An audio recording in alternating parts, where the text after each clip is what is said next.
Assalamualaikum warahmatullahi wabarakatuh.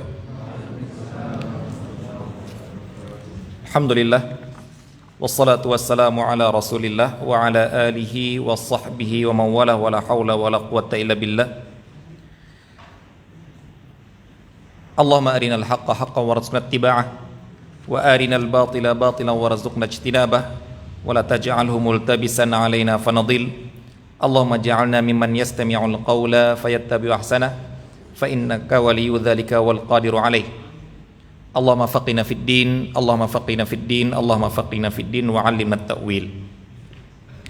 Hadirin kaum muslimin dan muslimat yang dirahmati Allah Subhanahu wa taala, kita akan melanjutkan pembahasan kita di pertemuan keempat ini, masih di dalam pembahasan pembukaan ataupun di antara syarat-syarat tentang wajibnya zakat yang mana yang telah kita sampaikan pada pertemuan yang terdahulu, yaitu tentang sampainya nisab ataupun kemudian kita sebutkan juga telah terpenuhinya haul. Kemudian di sini yang dibahas oleh para ulama kemudian tentang apa-apa saja yang tidak dianggap perlunya haul. Telah kita sampaikan pada pembahasan yang terdahulu, yaitu diantaranya adalah sesuatu yang keluar dari atau hasil pertanian, itu tidak wajib adanya haul, tidak wajib harus ditunggu 1 tahun kepemilikan, langsung dikeluarkan ketika panen. Kemudian telah kita sampaikan juga, ataupun yang akan kita sampaikan sekarang di sini adalah keuntungan ataupun keuntungan dari perdagangan ataupun hasil peranakan dari hewan. Itu yang dinamakan oleh para ulama tidak perlu menunggu 1 haul, karena dia ikut haul aslinya, haul induknya. Kalau induknya sudah sampai haul, maka anaknya juga ikut haul induknya. Kalau induknya belum sampai haul, ya kita apalagi anaknya, maka kita tidak akan menunggu haul. Mari kita lihat penjelasannya.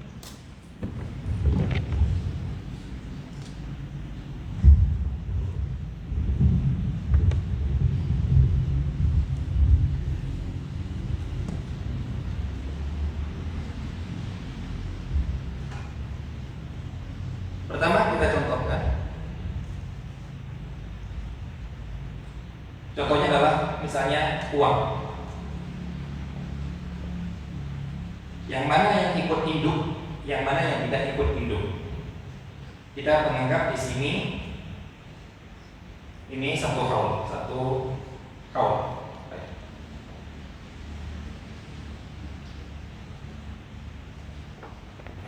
Sekarang kita lihat di uang. Di uang biasanya, misalnya kalau kita katakan saja misalnya sampai nisab di 85 juta, tapi kita mulai kita menghitung haul, menghitung hari, sampai kalau di sini masih utuh, nggak berkurang. Kalau berkurang putus haul. Kalau berkurang di sini ternyata uang 85 juta di sini menjadi 60 juta karena 25 jutanya dipakai untuk berobat, maka haul terputus. Sampai dapat lagi, terkumpul lagi di sini 85 juta, baru di sini hitung lagi. Satu haul. Misalnya kita katakan tidak ada yang terputus.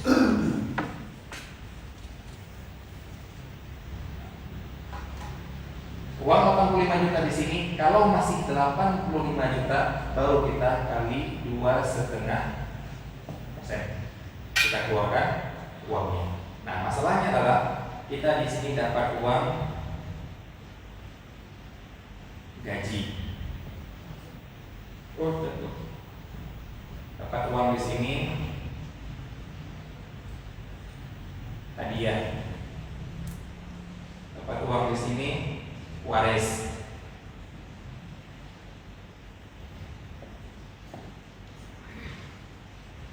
gaji dapat gaji 5 juta, hadiah 10 juta, waris 30 juta. Yang mana kalau kita gabungkan di sini jadi hasilnya 85 tambah 15, 30, 45. Hasilnya 130 juta. Apakah kita keluarkan di sini 0,5? Tidak. Ini benar. Karena apa? Karena ini bukan anakan dari ini. Yang 5 juta ini bukan anakan dari nisab yang pertama, bukan hasil perkembangan dari nisab yang pertama. Ini juga bukan, ini juga bukan. Dia hitung haul sendiri. Gimana hitung haul sendiri? Kita lihat di sini. Begitu di sini, berapa jumlah uang kita? 90 juta. Tapi begitu yang 90 juta di sini, yang baru sampai haul adalah 85 juta. Tinggal beberapa bulan lagi di sini, 2 bulan, 5 bulan, 6 bulan, 10 bulan, 12 bulan. Tinggal di 2 bulan lagi, 2 bulan di sini, baru kita keluarkan 5 kali 2,5%.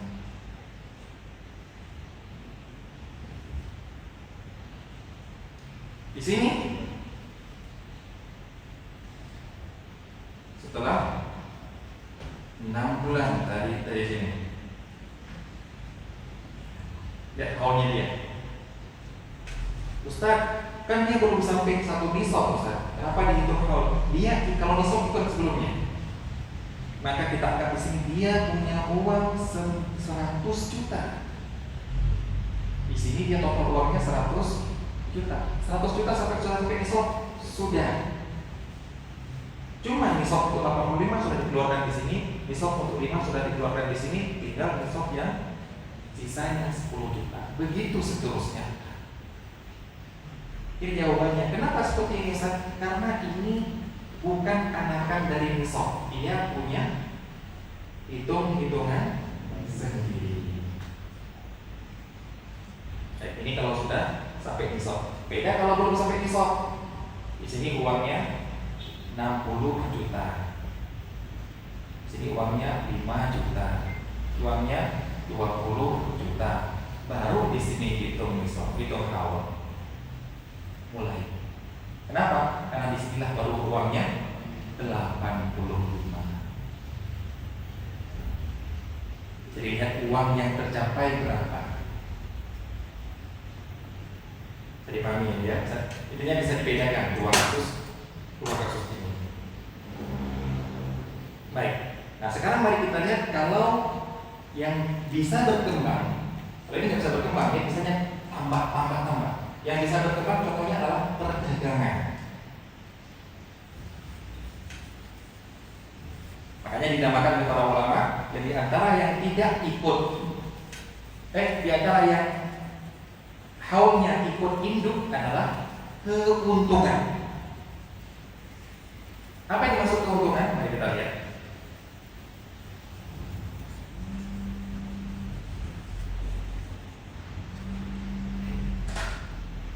Anda mulai bisnis sekarang, perdagangan, dagang.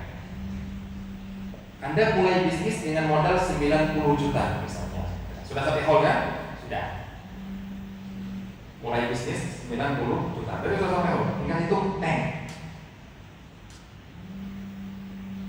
Di sini terjadi perdagangan ambil jual beli.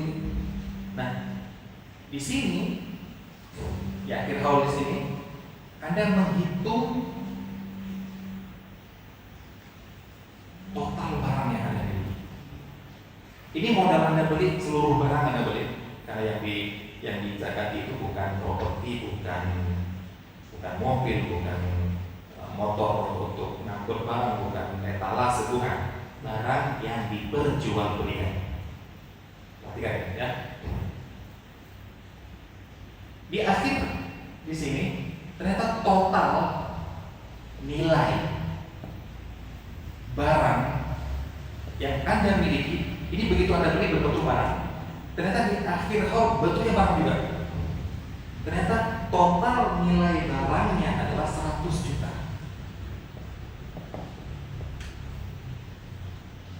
Barangnya sama. Ataupun kita katakan misalnya, ini kalau saya katakan terjadi jual beli di sini ya. Sekarang kalau tidak terjadi jual beli, barang-barang itu juga dari harganya total 90 juta, sekarang harganya atau nilainya kan bukan harga kapitalnya, nilainya adalah 100 juta. Ini di sini kita contohkan rumah, tanah yang bisa naik secara drastis seperti ini. Belum laku, tapi sudah sampai 1 hal. Dari di sini baru laku, ataupun di sini baru laku, nilainya 100 juta. Maka dizakati kali 2,5%. Dari mana datang 10 jutanya? Kenaikan nilai. Misalnya harga tanah 90 juta, di sini ternyata kemudian naik harganya jadi 100 juta. Tanah itu juga akan nama-nama.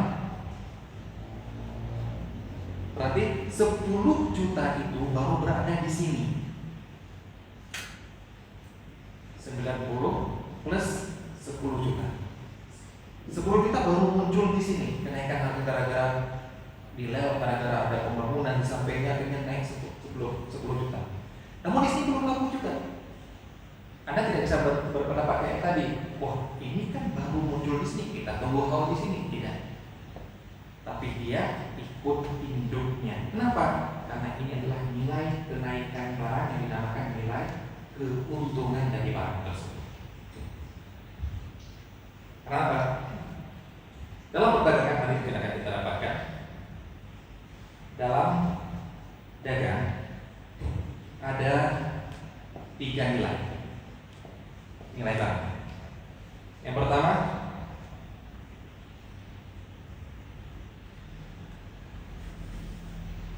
tiga harga. Yang pertama harga beli. Yang kedua nilai. Yang ketiga harga jual.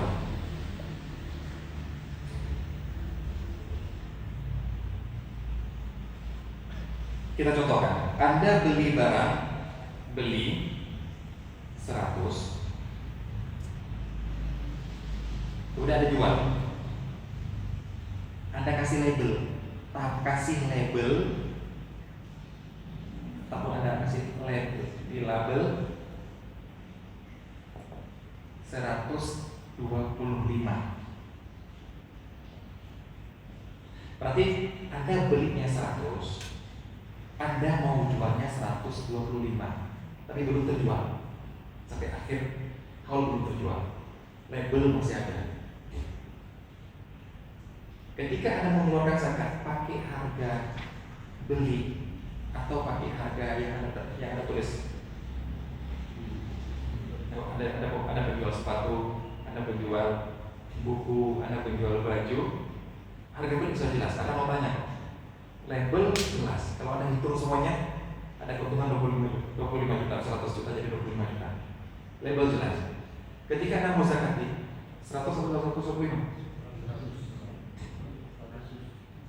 Yang pedagang, yang bilang 125 orang miskin menerima zakat, maunya yang banyak dia. Ada perbedaan pendapat para ulama, namun yang berapa kuat adalah ini. Bukan 100, bukan 125. Berapa? Berapakah nilai barang di saat itu? Bukan yang Anda beli sebelumnya, bukan harga yang tertera, tapi nilai barang yang dinamakan dengan timah kalau dalam bahasa Arabnya,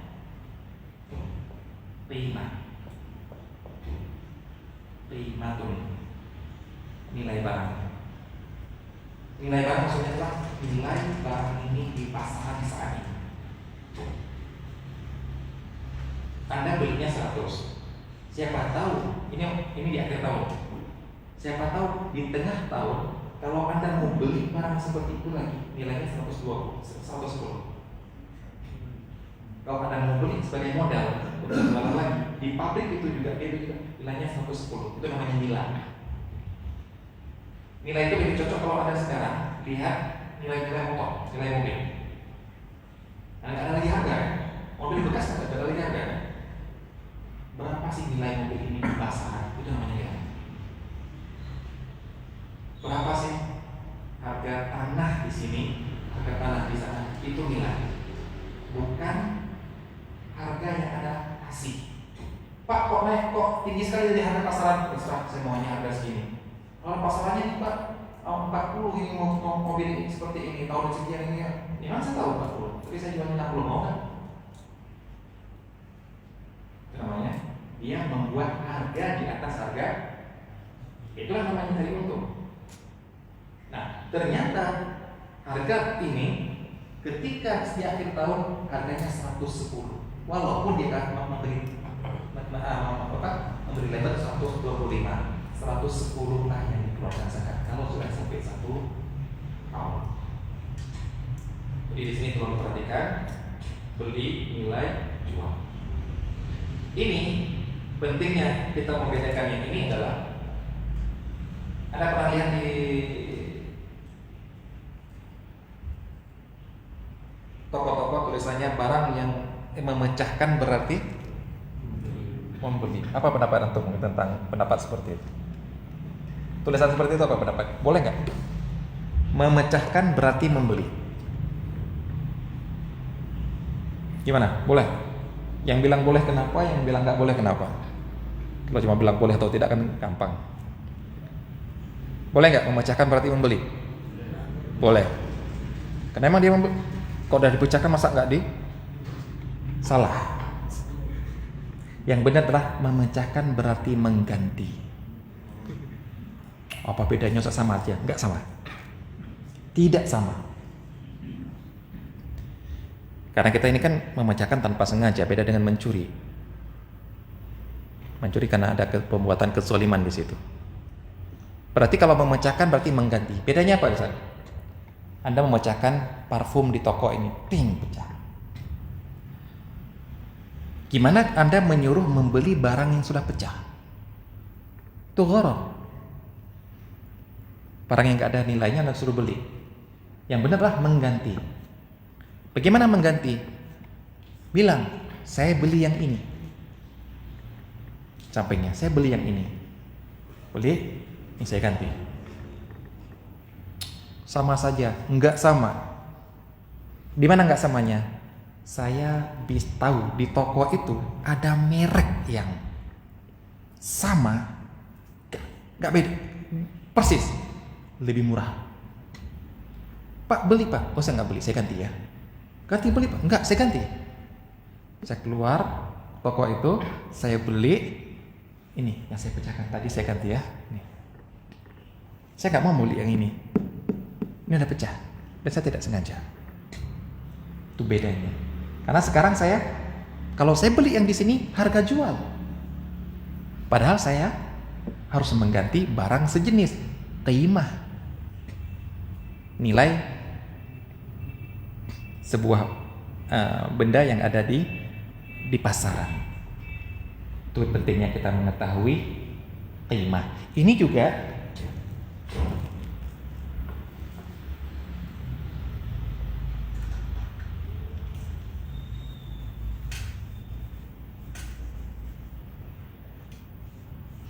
pada saham.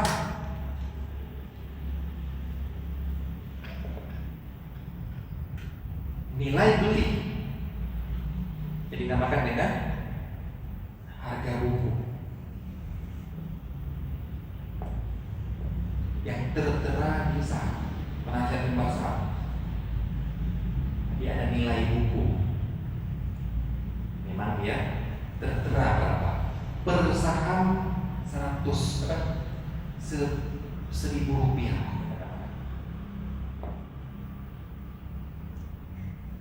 Nilai jual terserah. Anda mau jual sekian, harga segitu saya mau jual sekian lebih, mau beli nggak? Mau beli nggak? Terkadang ada orang yang mau mengakuisisi sebuah perusahaan, dia akan beli, berapa saham kamu di perusahaan ini? Oh, ada 60.000 lembar, saya beli semuanya. Berapa? Per lembarnya 1 juta. Misalnya 1.000. Saya kan pergi dulu. Kita mau lepas masuk karena dia memang mau mengakui ini perusahaan dia pasti mau beli 30%, 5% yang bisa membuat suara-suaranya di mana dibandingkan suara-suaranya yang lain. Baik, nilai asli dari saham ini adalah berapa? Nilai kepemilikan perusahaan. Apa itu? Perusahaan ini mengeluarkan saham 10 juta unit, 10 juta lembar. 10 juta kali 1.000, 10 miliar. Jadi perusahaan ini bangun dengan nilai 10 miliar. Setelah 1 tahun perusahaan ini, nilai perusahaan ini, barangnya yang ada di dalam ini, peralatan produksi, barang-barang yang di dalamnya, nilainya adalah 1,2 M. Kalau kita tekan 1,5 M. Saham berbeda. Tulisan di sana nggak berubah. Jadi berapa? 1.500. Jadi 1.500 nggak ada. Tetap dengan tulisannya 1.000. Namanya harga beli. Di pasaran dijual. Kalau banyak produk ini itu harganya bisa 200.000. Nilai perusahaan sih nggak tahu. Nilai perusahaan karena dibangun dengan uang tersebut, berputar uangnya di situ, nilai perusahaan sih. Jadi kalau orang mau beli perusahaan segitu harga. Tapi saham di pasaran per lembar bisa 200.000. Ada seperti itu. Ya, namanya jual, harga jual tergantung supply and demand. Nih, kalau kita mau bicara masalah antara nilai asli beli, nilai jual. Nah, ini tentang perbedaan harga di akhir tahun. Nah, sekarang mari kita kalau ke hewan.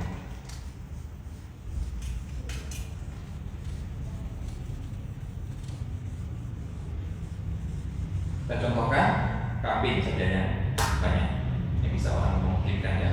1 ekor sampai 39 ekor itu belum ada zakat.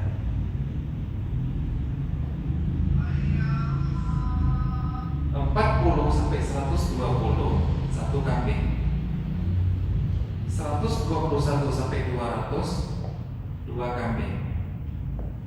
201 sampai 399 3 kambing. 400 sampai 499 4 kambing, dan begitu seterusnya sampai 400. Jadi per 100 adalah segitu kambingnya. Baik, sekarang saya punya kambing. Di awal tahun saya punya kambing. Saya katakan 100 ekor.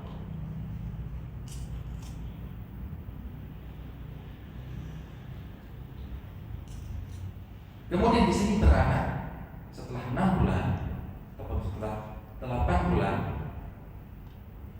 beranaknya ada 21 ekor beranak. Jadi dia 121. Sehingga di akhir tahun pun masih 121. Berarti di sini 100 plus 21 anak. Anak ini kalau dilihat dari umurnya, dari haulnya, dia baru 4 bulan. Tapi haul dia ikut haul aslinya. Karena 21 ini hasil dari keturunan dari aslinya. Zakatnya di sini berapa? 2 ekor kambing, karena dia sudah sekitar 121. Beda halnya kalau antum di sini 100 ekor kambing, enggak, memang untuk fattening, enggak ada yang di breeding. Kemudian di sini dapat 21 kambing, beli lagi, beli 21 kambing. Berapa zakatnya? 1. Kan jumlah kambingnya 121 Ustaz. Enggak, ini haul sendiri. Di bulan ke-8 di sini. Ada haul tersendiri. Iya, punya haul ini dari 121 saja. Apa bedanya? Bedakan antara yang ikut induk dengan yang tidak ikut induk itu berbeda. Cara penghitungan zakat yang 21 itu dizakati, cuma saya lupa hitung-hitungannya itu, pakai perhitungan parsial. 121 2 ekor kambing, 21 dari 21 per 121, berapa bagiannya untuk dapat dari 2 ekor kambing? Kalau nggak salah seperti itu. Wallahu ta'ala a'lam. Baik, yang berikutnya, zakat. Kewajiban zakat adalah pada harta, tidak ada hubungannya dengan balik ataupun berakal. Berarti harta anak kecil kalau sudah sampai nisab dikeluarkan zakat. Siapa yang mengeluarkan? Walinya yang ngurus hartanya. Ini bukan hanya anak yatim. Bukan hanya anak yatim, harta anak kecil. Kita pernah mendengar ada anak SD menemukan penemuan dibeli 1 miliar. Tentang, pernah dengar helm yang bisa tidak panas. Menemukan anak SD ya, dibeli 1 miliar. Jadi dia lebih kaya daripada bapaknya. Wajibkah bapaknya menafkahi dia? Wajib? Enggak wajib. Tapi yang wajib dari bapaknya adalah mengurusi harta dia untuk nafkah dia. Bedakan ya. Kalau mau menafkahi dia, uang saya menafkahi anak ini, uang anak ini saya biarkan saja. Punya dia kok. Saya kasihkan nanti kalau sudah balik, kalau sudah betul ngurus. Itu kalau namanya saya menafkahi. Tapi saya tidak wajib menafkahi dia. Karena apa? Dia punya harta. Namun saya wajib ngurusi harta dia untuk nafkah dia. Jadi kita nafkahi dari uang dia. Makanya anak-anak antum itu suruh bikin paten. Ini istilah beda antara nafkah istri. Istri sekaya apapun Anda yang wajib keluarkan uang untuk nafkahi dia. Inilah perbedaan antara nafkah istri dengan nafkah kerabat. Nafkah kerabat itu apa? Bapak, ibu ke atas, kakek, nenek, anak, cucu ke bawah, sama yang ke samping, saudara. Itu namanya nafkah kerabat. Dan mereka wajib dinafkahi kalau miskin. Kalau nggak mampu menafkahi diri sendiri. Istri wajib dinafkahi walaupun kaya raya. Si istri berhak mengatakan, bang, saya tidak akan pernah mengeluarkan uang 1 perak pun. Kamu yang wajib menafkahi saya. Kok gitu deh? Kalau nggak cerahin aja. Ayo. Boleh dia katakan seperti itu? Boleh. Makanya antum harus jantan, tunjukkan bahwasanya mampu untuk menafkahi dia. Ini bedanya. Jadi anak kecil bisa kaya raya, anak yatim bisa kaya raya, dan bisa kena zakat dalam hartanya. Karena zakat itu hanya berhubungan dengan dia muslim dan dia punya harta. Orang gila, ada orang gila yang kaya raya? Kalau orang Gila gara-gara kaya mungkin ada ya. Orang yang kaya gara-gara gila bisa dapat warisan. Tapi Ustaz dia kan nggak bisa ngurus hartanya. Nah ini dia cari yang ngurus, wali wajib ngurus. Yang jelas itu hartanya dia dan wajib dikeluarkan zakat. Makanya katakan oleh Umar bin Khattab, harta anak kecil itu disuruh kelola dengan cara dikembangkan biar tidak habis dimakan zakat. Sebenarnya nggak habis sih, cuma berkurang dari nisab saja. Nggak ada harta yang habis gara-gara zakat, nggak ada. Cuma sampai nisab berkurang dari 85 juta, jadi nggak wajib zakat. Intinya jangan dikurang-kurangi terus lah dengan zakat. Kembangkan untuk bisa ada penambahannya. Disuruh. Itu ya, para pengurus harta anak yatim. Baik, yang berikutnya adalah penghalang. Sebelum penghalang, piutang, apakah dizakati atau tidak? Piutang, bukan hutang ya. Piutang. Nah, piutang ini yaitu Anda punya hutang sama orang lain, dihitung nggak ketika mau bayar zakat? Saya punya harta 90 juta ada di tangan, 20 juta lah ada pinjaman sama orang lain. Dihitung atau tidak? Nah ini ada perinciannya.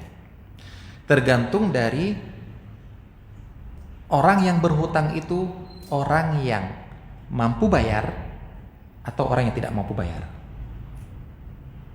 Maksud mampu bayar adalah kalau saya tagih sekarang ada. Dia gampang untuk ditagih. Ada orang yang tidak mampu bayar, ini kapan pun saya tagih nggak akan ada.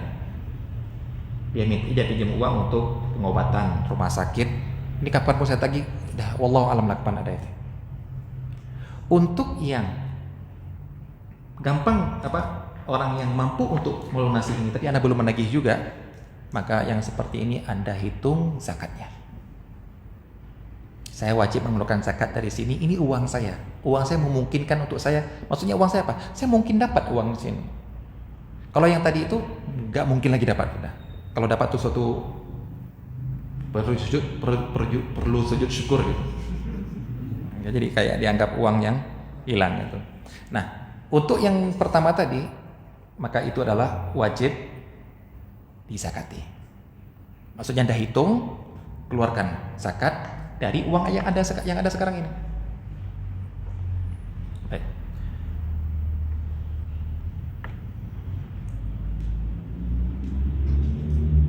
Enggak, bukan dari uang ada. Ada dua pilihan cara mengeluarkan zakatnya. Pertama tadi apa? Orang yang dinamakan dengan mali. Mali itu orang yang punya uang, sanggup bayar. Maka Anda punya dua cara bayarnya. Cara bayar yang pertama adalah Anda tunggu sampai dikembalikan uang, baru Anda hitung berapa tahun yang sudah ada pada dia untuk Anda keluarkan semuanya. Anda punya utang 10 juta misalnya, sudah ada pada dia 3 tahun. Berarti hitung di situ. Ini ada kali 3. Maksudnya 10 juta ada dengan jumlah yang ada berapa? 90 juta kan wajib zakat ya kan? Wajib zakat. Selama 3 tahun ini wajib zakat Anda. Makanya hitung selama 3 tahun ini setelah Anda terima pada tahun yang ketiga. Itu wajib. Kalau mau yang sunnah, setiap tahun langsung Anda keluarkan, bukan pakai uang yang ada di piutang itu, tapi pakai uang yang Anda punya uang 90 juta, ada hutang 10 juta, langsung Anda keluarkan 100 juta, 250 ribu ya, 250 ribu, langsung Anda keluarkan 250 ribu, tahun depan 250 ribu, tahun depan 250 ribu, masih ada uang 100 juta. Padahal ada dari 10 juta yang nggak perlu dikeluarkan dulu, karena itu adalah piutang, tapi Anda keluarkan langsung saat ini. Itu afdol, boleh. Ini adalah bagi yang pertama, uang itu ada pada orang yang malik, dia punya uang, dia mampu bayar. Yang kedua adalah orang yang mu'sir.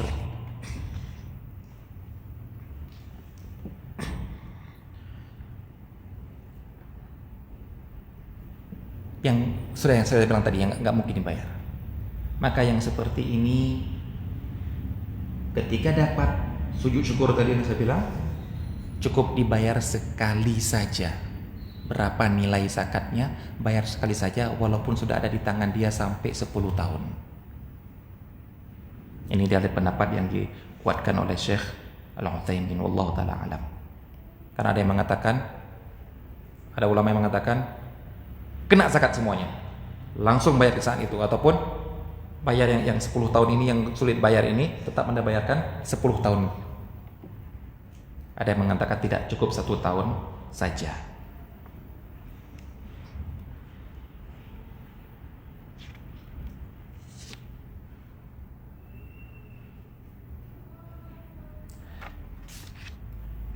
Di sini Syekh Al-Utsaimin kemudian memberikan contoh harta lain yang persis diperlakukan seperti harta piutang pada orang yang tidak mampu bayar tadi, yang cukup dibayar sekali saja untuk beberapa tahun yang sudah berlalu.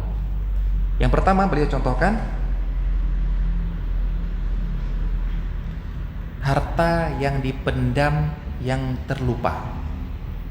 Ada orang yang mendam harta, saking tersembunyinya sampai yang mendam pun lupa. Tapi dia tahu ada harta saya 25 gram emas sudah saya sembunyikan, saya lupa. Apakah dikeluarkan zakat atau tidak? Nah, di sini Syekh Utsaimin mencontohkan yang seperti ini cukup dizakati sekali aja ketika dapat, walaupun sudah terpendam puluhan tahun. Beliau mencontohkan ini seperti apa? Memisalkan ini dengan apa? Dengan kasus hutang pada orang yang sulit didapatkan. Jadi persis ini harta ini seperti harta yang sulit didapatkan. Yang kedua, contoh yang kedua adalah harta yang dicuri. Dicuri, kemudian ada orangnya tobat, dikembalikan.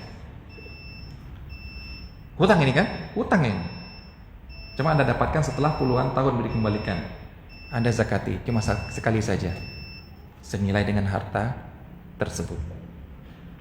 Yang ketiga adalah yang kata beliau bahwa ini paling banyak orang tanya dalam masalah ini, yaitu barang yang gak laku-laku. Beliau mencontohkan di sini seperti orang beli tanah satu tempat, ternyata setelah dibeli tempat itu jadi tempat yang kalau harganya nilai 100 juta, tapi tempat itu bukan tempat orang peminat, nggak ada peminat orang di situ, sehingga 5 tahun 10 tahun baru laku. Padahal harganya 100 juta. Nah, jadi Syekh Utsaimin mengatakan cukup zakatin sekali saja. Ini persis seperti harta yang ada di tangan orang yang sulit untuk membayarnya. Ini kias. Beliau mengkiaskan dengan kasus seperti itu. Baik, adzan. Baik, adzan kita lanjutkan dengan sekarang zakat pada hutang. Kalau tadi piutang. Baik. Silakan adzan.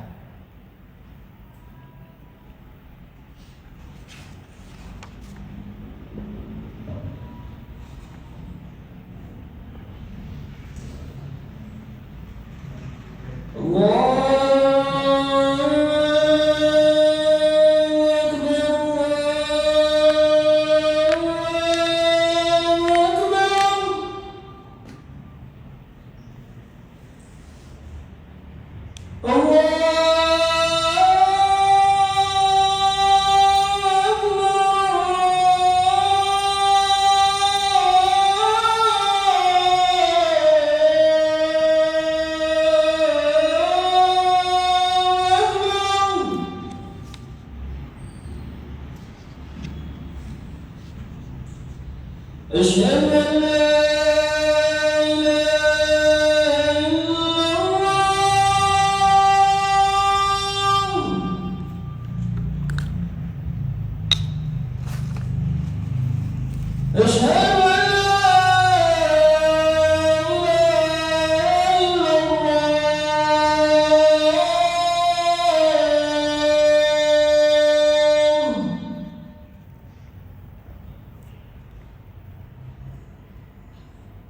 أشهد أن محمدا رسول الله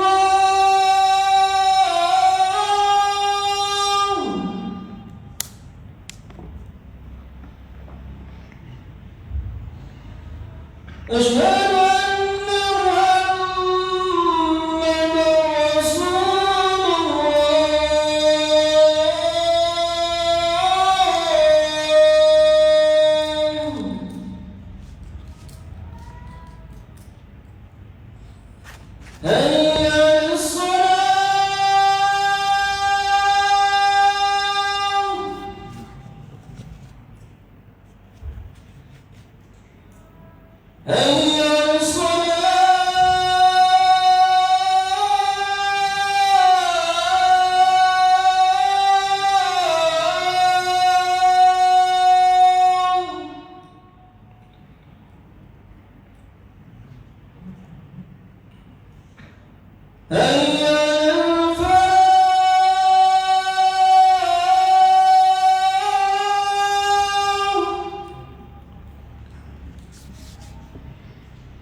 Baik, silakan.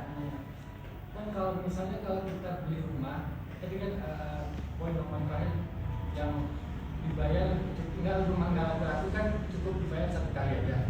Bagaimana kalau rumah tersebut itu kita beli supaya ada backup, misalnya kalau ruangan kita hancur, apakah kita bayar tiap tahun? Masya Allah. Misalnya ada dua rumah, kita beli ada 3 rumah. Masya Allah. Baik. Apakah kita bayar setiap haul atau memang cukup sekali? Ya. Baik, insya Allah. Zakat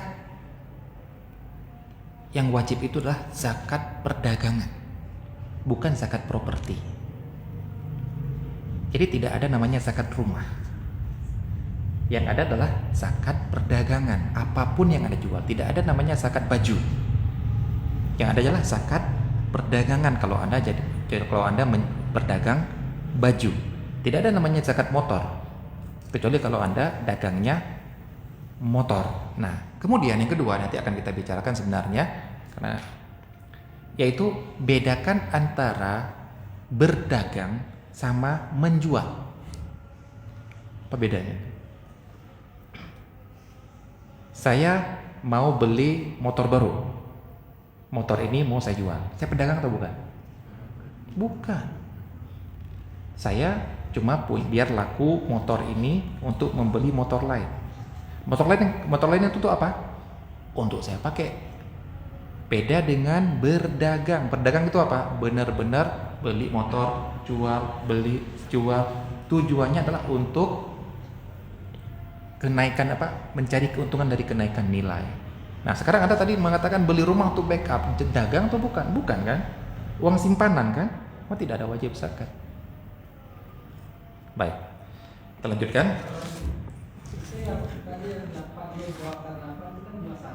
Gimana? Beli kambing lagi 21. Bukan beranak. Kalau beranak sudah selesai tadi. Makanya saya beli. Nah, kalau beranak yang dikeluarkan 2 ekor. Kalau dia beli yang dikeluarkan 1 ekor. Di akhir tahun diekorkan 1 ekor. Ini yang kedua. Yang beranak sudah Anda sampaikan tadi yang pertama. Nah, baik. Kita sekarang masalah zakat orang yang punya hutang. Apakah hutang pencegah orang wajib berzakat? Ini kalau kita bicara zakat hutang yang mengurangi nisab. Kalau nggak mengurangi nisab nggak kita bicarakan, Saudara. Saya punya uang 90 juta, misalkan punya hutang 40 juta. Kalau saya kurangi nggak sampai nisab. Ataupun saya punya utang 200 juta. Kemudian saya punya utang 50 juta. Kalau saya kurangi 150 juta. Kalau nggak saya kurangi, zakatnya adalah 2,5% dari 200. Kalau saya kurangi 2,5% dari 150. Apakah saya mengurangi uang saya dari hutang baru saya hitung 2,5%-nya? Jawabannya adalah iya dan tidak. Iya kalau Anda langsung membayarnya, itu dia. Baik, sekarang Ustaz, perhatikan ya, terkadang orang, Ustaz, hitung zakat itu sulit ya. Hitung zakat perdagangan itu sulit, Ustaz. Bahwasanya saya nilai barang, uang yang ada, omset maksudnya, kurangi ya. Orang terkadang langsung itu, kurangi hutang sama dengan nilainya kali 2,5%. Itu kalau dipraktekkan Pak, orang kaya pun gak akan wajib zakat, Pak. Utangnya di bank, kreditnya di bank banyak sekali tuh. Motornya tuh, mobilnya kredit semua itu. Gak ada yang wajib zakat kalau gitu. Salah hitungan seperti itu. Yang benar adalah jangan hitung zakat dulu. Saat gimana cara hitung zakat? Tanya, antum punya utang gak? Punya, Saat. Berapa utang antum? Oh, ada 100 juta, Saat.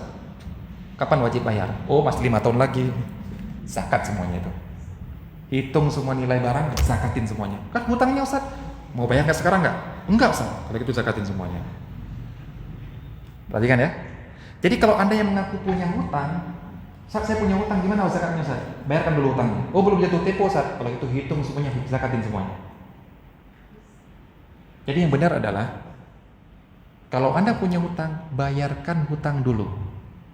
Sisanya kalau kurang dari nisab nggak wajib zakat. Kalau sampai nisab baru dizakati.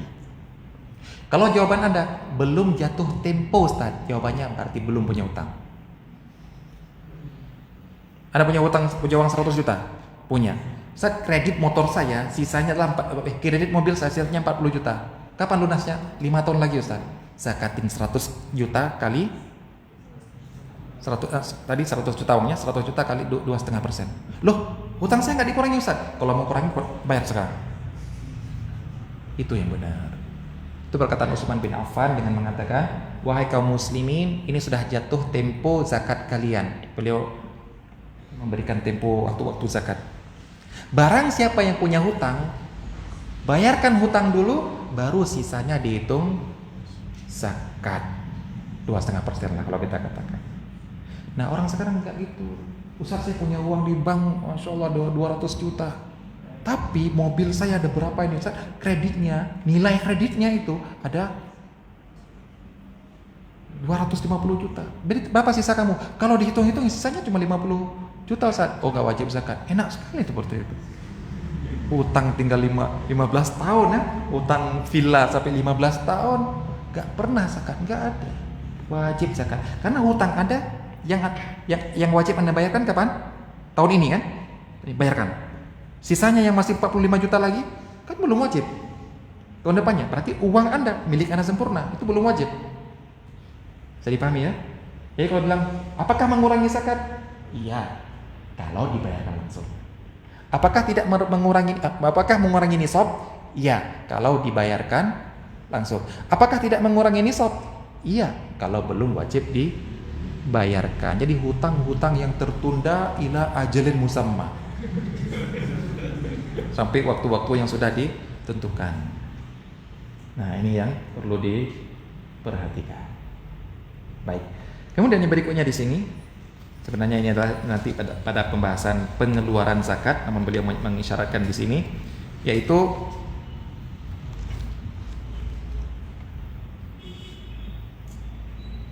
zakat itu terikat dengan benda. Maksudnya apa? Dari benda itulah kita keluarkan zakat. Zakat kambing, keluarkan kambing. Zakat sapi, keluarkan sapi. Ini menunjukkan ya ikhwan bahwasanya Islam itu menyuruh kita untuk produktif.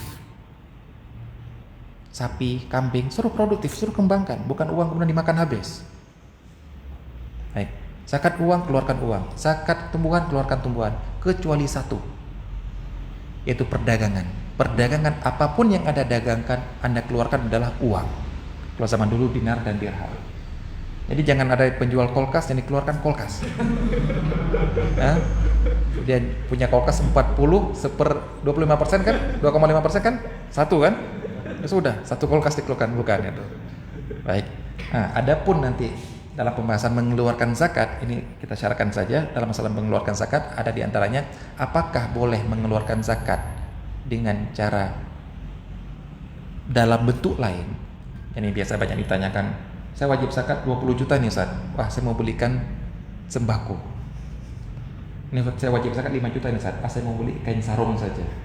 Saya bagikan kepada fakir miskin. Boleh atau tidak itu? Enggak boleh. Kecuali dalam keadaan darurat ataupun hajat. Itu ada pembahasannya sendiri. Asalnya tidak boleh. Apa yang ada zakatin itu dikeluarkan. Ngubah ke bentuk lain enggak boleh. Kecuali ada keadaan-keadaan yang mendesak, yang seperti nanti akan kita bahas, yaitu seperti ada bencana. Ada yang bertanya, kalau uang zakat dari Saudi kita bawakan ke Afghanistan dulu, itu untuk beli selimut di sana nggak akan cukup. Jadi kalau kita beli selimut di sini kirim ke sana sangat cukup, dan mereka sedang butuh selimut gara-gara musim dingin. Kan ada yang mengatakan pendapat yang difatwakan boleh. Karena kenapa itu? Mendesak darurat. Tapi kalau biasa-biasa saja tidak. Keluarkan apa adanya. Sallallahu Nabi Muhammad wa ala alihi ajma'in. Assalamualaikum warahmatullahi wabarakatuh.